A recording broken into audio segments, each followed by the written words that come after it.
Hello my dear friends, स्वागत है आप सभी का आप सभी के प्यारे से यूट्यूब चैनल लर्न विद विमल मिश्रा पे। फ्रेंड्स, आज की वीडियो में हम लोग करने वाले हैं इकोनॉमिक्स का, जो कि आपका पेपर नंबर 1 है।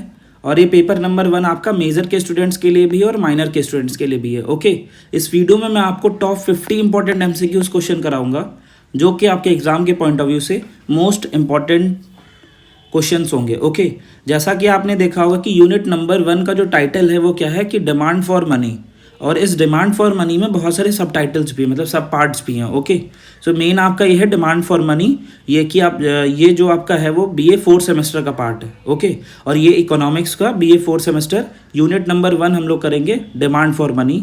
टोटल 4 यूनिट्स हैं, तो 2 दिन के अंदर मैं आपको चारों यूनिट करा दूंगा। Okay, understand. और चारों के चारों यूनिट आपको इसी चैनल पे मिल जाएंगे, कंप्लीट टॉप इंपॉर्टेंट 50 क्वेश्चंस, मतलब लगभग 200 क्वेश्चन हम लोग करेंगे। 200 क्वेश्चन मैं आपको कराऊंगा। ओके, और बहुत सारे क्वेश्चन आपको एग्जाम में आपको हेल्प करेंगे। ठीक है, सो बिना देरी करते हुए वीडियो को करते हैं स्टार्ट। इस वीडियो में मैंने डिमांड फॉर मनी के जितने भी इंपॉर्टेंट क्वेश्चंस हैं वो सब टॉपिक्स के भी मैंने इसमें कवर करे हैं। ठीक है ना। Okay, so demand for money में जितना भी आपका आता है, जो भी टॉपिक्स हैं आपके सारे इसमें कवर मिलेंगे। ओके, सो बिना देरी करते वीडियो को करते हैं स्टार्ट। ये रहा पहला क्वेश्चन आपकी कंप्यूटर स्क्रीन पे। ओके, सो फर्स्ट क्वेश्चन ये है आपका कि who introduce the concept of liquidity preference as a theory of demand for money. Okay, किसने इंट्रोड्यूस किया था कॉन्सेप्ट ऑफ, कौन सा concept? Liquidity preference. Okay, as a theory of demand for money. तो पहला आंसर आपका जो ऑप्शन है वो मिल्टन है, या JM है, या फिर एडमन है, या फिर एल्फ्रेड मार्शल है। ओके, सो किसने लिक्विडिटी प्रेफरेंस के बारे में बताया था तो थ्योरी में ऑफ डिमांड फॉर मनी? तो इसका करेक्ट आंसर क्या हो जाएगा आपका? JM Keynes. Okay, option number B correct हो जाएगा, यहाँ से ऑप्शन नंबर B करेक्ट है। ओके, आगे चलते हैं। अगला क्वेश्चन है कि according to Keynes the 3 motives for holding money are. Keynes के अकॉर्डिंग जो 3 मोटिव्स थे मनी होल्ड करने के वो क्या है? कंजप्शन, इन्वेस्टमेंट, स्कैपुलेशन, या फिर ट्रांजैक्शन, प्री क्यूटेनरी, या फिर स्कैप्सुलेशन, सेविंग, क्रेडिट, इंटरेस्ट, या सेविंग, इंटरेस्ट, या फिर डिमांड। ओके, सो कीनेस की जो अकॉर्डिंग 3 मोटिव्स जो थे फॉर होल्डिंग मनी वो क्या थे बेसिकली? तो वो आपके ऑप्शन नंबर B करेक्ट है, ट्रांजैक्शन, स्पेक्यूलेटिव और pre cautionary. Okay, so option number B यहाँ से करेक्ट हो जाएगा। आगे चलते हैं। अगले क्वेश्चन में आपसे बोला है कि in classical theory the demand for money is a function of. Classical theory में जो डिमांड है किसकी? मनी की, is a function of rate of interest, price level only, income and price level, या income and interest. Okay, so यहाँ से correct answer आपका क्या हो जाएगा? जो इन क्लासिकल थ्योरी जो डिमांड है मनी की वो किस चीज़ का फंक्शन है? तो basically is a function of income and price level. Option number C correct है यहाँ से। ओके, आगे चलते हैं। अगले क्वेश्चन में बोला है कि विच इकोनॉमिक डेवलपमेंट, कौन सा इकोनॉमिक डेवलपमेंट है the inventory theory of demand for money? Okay, which economics developed the inventory theory of demand for money? तो विलियम म्यूमोल, या फिर मिल्टन, या डेविड, या फिर जॉन हिंक्स। ओके, सो यहाँ से आपका करेक्ट आंसर क्या हो जाएगा कि इन्वेंट्री थ्योरी जो है ऑफ डिमांड फॉर मनी, तो विच इकोनॉमिस्ट, तो उन इकोनॉमिस्ट का आपको नाम बताना, तो वो कौन थे? William. Okay, option number A correct हो जाएगा। आगे चलते हैं। अगले क्वेश्चन में बोला है कि which of the following is not a motive for holding money in कीसन थ्योरी। कीसन थ्योरी जो थी उनके अकॉर्डिंग क्या मोटिव नहीं है होल्डिंग मनी का? तो जैसा कि इससे पहले भी मैंने एक क्वेश्चन अभी आपको कराया था, ये देखिए, तो यहाँ पे मैंने आपको तीनों पॉइंट्स बताए थे, कौन कौन से थे। तो ये तीनों पॉइंट्स हैं, तो जिसमें से नहीं है तो उसको एलिमिनेट कर दीजिए। तो यहाँ से आपका करेक्ट आंसर क्या हो जाएगा? Investment, option number C, because investment इसका पार्ट नहीं था। तो ये आपके 3 पॉइंट्स हैं, याद रखिएगा। ओके, आगे चलते हैं। अगले क्वेश्चन में बोला है कि the demand for money curves is generally. जो डिमांड फॉर मनी कर्व होता है वो बेसिकली कैसा होता है? वर्टिकल होता है, हॉरिजेंटल होता है, डाउनवर्ड स्लोपिंग, या अपवर्ड स्लोपिंग। तो बेसिकली कैसा होता है? डिमांड फॉर मनी कर्व जो होता है वो जनरली आपका डाउनवर्ड स्लोपिंग होता है। ऑप्शन नंबर C करेक्ट है। ओके, आगे चलते हैं। अगले क्वेश्चन में बोला है कि according to Milton Friedman money is demanded for. Milton के अकॉर्डिंग मनी जो है is demanded for only for speculative purpose, as an asset among many, या among only for transaction purpose, या as a mean of exchange only. Okay, so which option is correct? So यहाँ से option number B, as an asset among many. Okay, option number B correct हो जाएगा। आगे चलते हैं। अगला question है। अगले क्वेश्चन में बोला है कि Friedman theory of demand for money is also known as. Friedman की जो थ्योरी थी डिमांड फॉर मनी उसको हम लोग क्या बोलते हैं? इज ऑल्सो नोन एज तो क्या हो जाएगा आपका liquidity preference theory, quantity theory of money, portfolio selection theory या फिर wealth theory of demand for money. Okay, so जो बेसिकली फ्रेडमैन थ्योरी थी of demand for money is also known as, वो किस लिए जानी जाती है, wealth theory of demand for money. Okay, option number D correct हो जाएगा। आगे चलते हैं, नेक्स्ट क्वेश्चन में बोला है कि which of the following increases the demand for money, इनमें से कौन सा है जो इंक्रीज करता है demand for money, increase in interest rate, increase in price level, demand increase in economic या increase in bond price. Okay, so which of the following is correct, तो यहाँ से जो which of the following increase the demand for money, तो increase in price level, option number B correct हो जाएगा। Okay, next आगे चलते हैं, नेक्स्ट क्वेश्चन में बोला है कि the speculative demand for money is inversely related to, किससे इन्वर्सली रिलेटेड है, तो बेसिकली ये आपकी इनकम से, एम्प्लॉयमेंट से, इंटरेस्ट रेट से या फिर प्राइस लेवल से, तो बेसिकली ये किससे रिलेटेड है, इंटरेस्ट रेट से, ऑप्शन नंबर सी करेक्ट हो जाएगा। ओके, अच्छा नेक्स्ट यहाँ से थोड़ा सा नंबरिंग में चेंजेस है, तो आप उसके लिए मतलब टोटल क्वेश्चन 50 ही है, बट नंबरिंग पे आप थोड़ा सा नोटिस मत करना, नंबरिंग इधर उधर हो गई। ओके, आगे चलते हैं, क्वेश्चन नंबर 11 होगा, बट नंबरिंग थोड़ी सी चेंज है। विच of the following is not a function of money, अब आपसे पूछा क्योंकि ये सेकंड पार्ट है ना, फर्स्ट पार्ट के मैंने आपको 10 क्वेश्चन अभी हम लोगों ने कर लिए, उसके बाद सेकंड पार्ट है विच of the following is not a function of money, इसमें से कौन सा फंक्शन नहीं है मनी का, तो medium of exchange, unit of account, source of income या स्टोर ऑफ वैल्यू, तो इनमें से कौन सा है जो फंक्शन नहीं है मनी का, तो बेसिकली वो क्या है, सोर्स ऑफ इनकम। ओके, तो ऑप्शन नंबर सी करेक्ट हो जाएगा। आगे चलते हैं, नेक्स्ट क्वेश्चन में बोला है कि which type of money has intrinsic value, किस टाइप की मनी की इंट्रिंसिक वैल्यू होती है, पेपर मनी की, फेट मनी की, कॉमोडिटिव मनी की या फिर बैंक मनी की, तो बेसिकली यहाँ से जो करेक्ट आंसर हो जाएगा वो क्या हो जाएगा, कॉमोडिटिव मनी की। Okay, option number C correct है। आगे चलते हैं, अगले क्वेश्चन में बोला है कि what is legal tender money, legal tender money क्या होती है, कि money that is not accepted by law, या मनी विद इंट्रिंसिक वैल्यू, या money that must be accepted for payment by law, या फॉरेन करेंसी। तो बेसिकली जो आपकी लीगल टेंडर मनी होती है उसको क्या बोलते हैं हम लोग, money that must be accepted for payment by law. Okay, option number C correct है।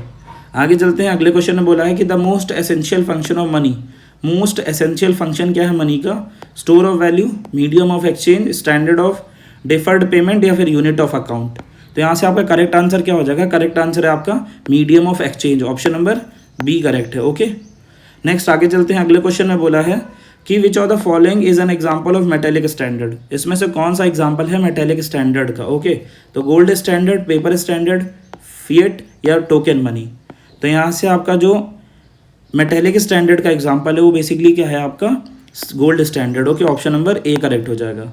आगे चलते हैं, अगले क्वेश्चन में बोला है कि under the gold standard the value of currency is determined by, जो अंडर द गोल्ड स्टैंडर्ड है तो जो value of currency is determined by market forces, supply of currency, fix wait of gold या government control, तो यहाँ से जो आपका करेक्ट आंसर हो जाएगा वो क्या है आपका, कि fixed weight of gold, option number C correct है।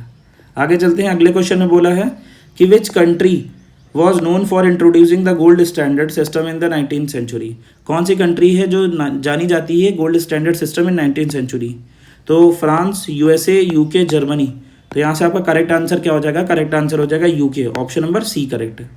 आगे चलते हैं, नेक्स्ट क्वेश्चन में बोला है कि paper currency is generally issues by, paper currency जो होती है वो कौन इशू करता है, तो government, commercial bank, central bank या मिनिस्ट्री ऑफ फाइनेंस, तो जो आपका पेपर करेंसी है बेसिकली वो सेंट्रल बैंक आपकी इशू करती है, ऑप्शन नंबर सी करेक्ट है।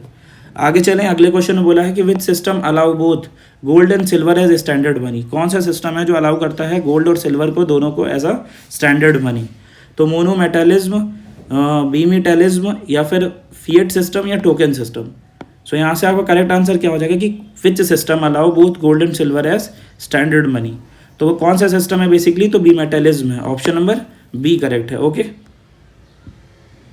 अगले क्वेश्चन में बोला है कि the value of money refers to, जो वैल्यू ऑफ मनी होती है refers to price of gold, purchasing power of money, supply of money, volume of money, तो जो पावर ऑफ मनी है वो रेफर्स टू बेसिकली किससे है, तो करेक्ट आंसर हो जाएगा purchasing power of money, option number B correct हो जाएगा। ओके, नेक्स्ट आगे चलते हैं, अगले क्वेश्चन में बोला है कि a general rise in prices result in increase in value of money, decrease in value of money, stability in money value या नो इफेक्ट, तो यहाँ से करेक्ट आंसर आपका क्या हो जाएगा कि जनरली जो price generally rise in price, जो प्राइस बढ़ता है वो रिजल्ट किसका होता है, रिजल्ट इन, तो बेसिकली इसका जो रिजल्ट होता है वो decrease in value of money, option number B correct है। ओके, अगले क्वेश्चन में आपसे बोला है कि which index is use to measure inflation, तो कंज्यूमर प्राइस इंडेक्स, सीपीआई या जीडीपी या डब्ल्यूआई या नेशनल इनकम। तो यहाँ से करेक्ट आंसर क्या हो जाएगा कि which index is use to measure inflation. Okay, inflation को मेजर करने के लिए कौन सा इंडेक्स यूज़ किया जाता है, तो बेसिकली वो क्या है, सीपीआई है, ऑप्शन नंबर ए आपका करेक्ट है। आगे चलें, अगले क्वेश्चन में बोला है क्या decrease in the value of money leads to, तो डिक्रीज होती है किसमें, वैल्यू ऑफ मनी में, वो लीड्स टू। ओके, तो डिफ्लेशन, इन्फ्लेशन, एप्रिसिएशन या रिसेशन। तो यहाँ से करेक्ट आंसर आपका क्या हो जाएगा, करेक्ट आंसर आपका इन्फ्लेशन, ऑप्शन नंबर बी हो जाएगा। ओके, आगे चलते हैं, अगले क्वेश्चन में बोला है कि the cost of living index help in, जो कॉस्ट होती है लिविंग इंडेक्स की वो बेसिकली किस चीज़ में हेल्प करती है, वो आपकी डिटरमाइनिंग टैक्स रेट या फिर फिक्सिंग सैलरी या मेजरिंग मनी सप्लाई या calculating exports. Okay, so basically किस में हेल्प करती है, तो बेसिकली ये जो आपकी हेल्प करती है वो fixing salary, option number B correct है। आगे चलें, अगले क्वेश्चन में बोला है कि who propose the quantity theory of money, किसने प्रपोज किया था क्वांटिटी थ्योरी ऑफ मनी को, क्वांटिटी थ्योरी ऑफ मनी को प्रपोज किया था, कीनेस ने, एडम ने, मिल्टन ने या इरविंग फिशर ने। ओके, फिशर ने, सॉरी। तो किसने क्वांटिटी थ्योरी ऑफ मनी को प्रपोज किया था, तो बेसिकली वो कौन थे, Irving Fisher. Okay, option number D correct है। आगे चलते हैं, अगले क्वेश्चन में बोला है कि इन फिशर इक्वेशन, फिशर की एक इक्वेशन थी कि M V is equals to P T, तो यहाँ पे जो पी है बेसिकली उसका मतलब क्या होता है, तो प्राइस लेवल, प्रोडक्शन या प्रॉफिट। तो जो पी है बेसिकली वो क्या होता है आपका, वन सेकेंड रुक जाइए थोड़ा सा। तो इस इक्वेशन में आपसे पूछा है कि जो आपका P है ना, P स्टैंड फॉर, P की वैल्यू क्या होती है, तो आपका वो प्राइस लेवल होता है। Okay, option number A correct हो जाएगा, क्या होता है, प्राइस लेवल। आगे चलते हैं, अगली वैल्यू, सॉरी नेक्स्ट क्वेश्चन, अगली वैल्यू कर रहा हूँ, ये यहाँ से याद आ गया, वैल्यू P स्टैंड फॉर ना। सो नेक्स्ट आगे चलते हैं, कैम्ब्रिज इक्वेशन फोकस ऑन, जो कैम्ब्रिज की इक्वेशन है बेसिकली वो किस चीज़ पे फोकस करती है, तो जो कैम्ब्रिज की इक्वेशन है बेसिकली वो supply of money, demand for money, quantity of goods या इंटरेस्ट रेट। तो बेसिकली वो किस चीज़ पे फोकस करती है, तो demand for money. Okay, option number B correct है। ओके, आगे चलते हैं, अगले क्वेश्चन में बोला है कि according to the classical economist demand for money is mainly for, according to classical economics के थ्रू जो डिमांड है मनी की is mainly for speculative purpose, precautionary purpose या ट्रांजेक्शन पर्पस या इन्वेस्टमेंट पर्पस। तो यहाँ से आपका जो करेक्ट आंसर हो जाएगा वो क्या होगा, करेक्ट आंसर आपका ऑप्शन नंबर सी है, transaction purpose. Okay, option number C correct है। ओके, नेक्स्ट आगे चलते हैं, अगले क्वेश्चन में बोला कि अकॉर्डिंग टू, आई थिंक ये तो क्वेश्चन रिपीट हो गया। ओके, तो ये तो ऑलरेडी मैंने आपको करा दिया है, तो ये आपका ऑप्शन नंबर बी हो जाएगा। ओके, आगे चलते हैं, नेक्स्ट कि which of the following is associated with the speculative motive for money demand, income, wealth, interest rate या वेजेस। तो यहाँ से आपका करेक्ट आंसर क्या हो जाएगा, तो करेक्ट आंसर आपका interest rate, option number C correct हो जाएगा। आगे चलते हैं कि Keynesian theory differs from classical theory in emphasising supply of money, inflation only, active role of interest rate या प्राइस लेवल। ओके, सो यहाँ से आपका करेक्ट आंसर क्या हो जाएगा, करेक्ट आंसर आपका active role of interest, option number C correct है। आगे चलते हैं, अगले क्वेश्चन में बोला है कि in liquidity preference theory what determines the demand of money, liquidity preference theory में क्या डिटरमाइन करता है demand for money, price level या फिर इनकम एंड इंटरेस्ट रेट या जीडीपी ओनली या टैक्स रेट। ओके, तो यहाँ से करेक्ट आंसर क्या होगा आपका कि determine the demand of money. Okay, so यहाँ से आपका income and interest rate. Okay, option number B correct है।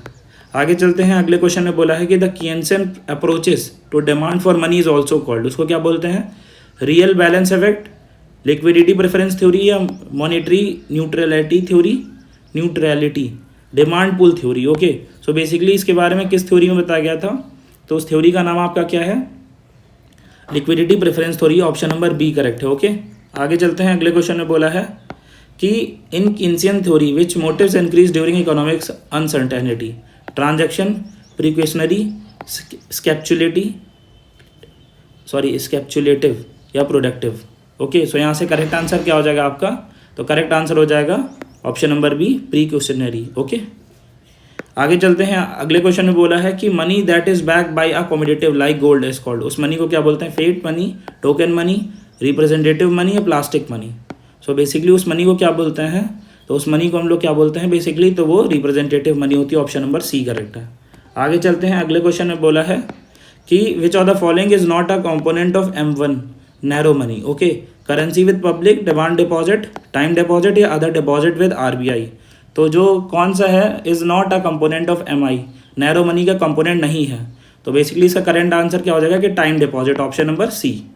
आगे चलें, अगले क्वेश्चन में बोला है कि the term plastic money refers to, जो प्लास्टिक मनी है बेसिकली किससे रेफर करती है, paper currency, credit and debit, coins या ई वॉलेट। तो यहाँ से आपका करेक्ट आंसर क्या हो जाएगा, credit and debit cards. Okay, option number B correct है।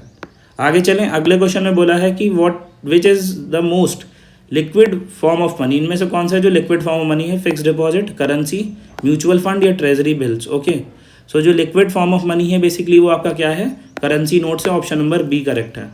आगे चलें, अगले क्वेश्चन में बोला है कि the speculative demand for money is inversely related to, basically inversely related किससे है, GDP से, टैक्स रेट से, इंटरेस्ट रेट से या फिर एम्प्लॉयमेंट से। तो बेसिकली जो स्पेक्युलेटिव डिमांड फॉर मनी है वो इन्वर्सली रिलेटेड है किस चीज़ से, वो आपका इंटरेस्ट रेट से, ऑप्शन नंबर सी करेक्ट है। अगले क्वेश्चन में बोला है कि which of the following is the primary function of money, primary function क्या होता है मनी का, issuing loan, store of value, medium of exchange या फिर डिस्ट्रीब्यूशन ऑफ इनकम। तो जो प्राइमरी फंक्शन होता है मनी का वो क्या होता है, medium of exchange, option number C correct है। आगे चलते हैं, अगले क्वेश्चन में बोला है कि which of the following is not a secondary function of money, इसमें से कौन सा है जो सेकेंडरी फंक्शन नहीं है मनी का, store of value, standard of deferred payment या मीन ऑफ ट्रांसफर या medium of exchange. Okay, so यहाँ से करेक्ट आंसर आपका क्या हो जाएगा, medium of exchange, option number D correct है। ओके, आगे चलते हैं, अगले क्वेश्चन में बोला है कि which form of money has no intrinsic value but is accepted by law, commodity money, fiat money, metallic money या क्रेडिट मनी।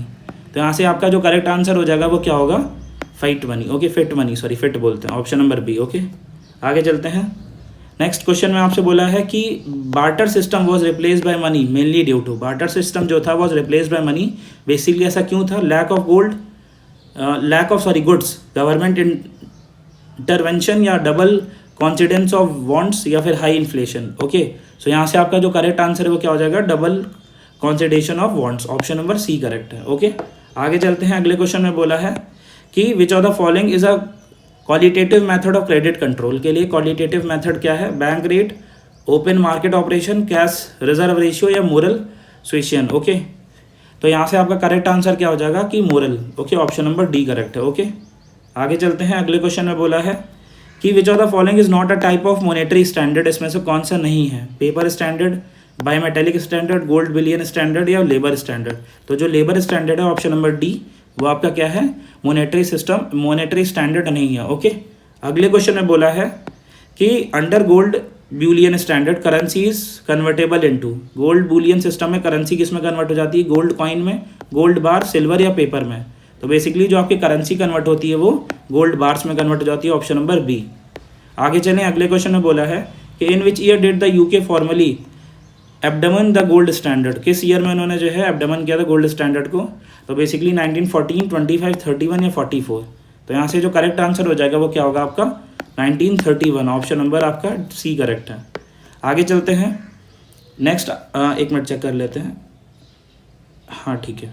आगे चलते हैं, अगले क्वेश्चन में बोला है कि the paper currency system that is back only by trust and legal authorities, उसको क्या बोलते हैं, तो उसको बोलते हैं token currency system, manage currency system, commoditive currency system या मेटल बेस्ड करेंसी सिस्टम। तो बेसिकली जो यहाँ से करेक्ट आंसर हो जाएगा वो क्या है, manage based currency system, option number B correct है। आगे चलते हैं, अगले क्वेश्चन में बोला है आपसे कि विच institution typically relates the issue of paper money, paper money से रिलेटेड मैटर कौन सॉल्व करता है, तो वो minister of finance, RBI, commercial bank या नीति आयोग। तो बेसिकली ऑब्वियसली कौन सी बात है, वो कौन सॉल्व करेगा, RBI, ऑप्शन नंबर बी।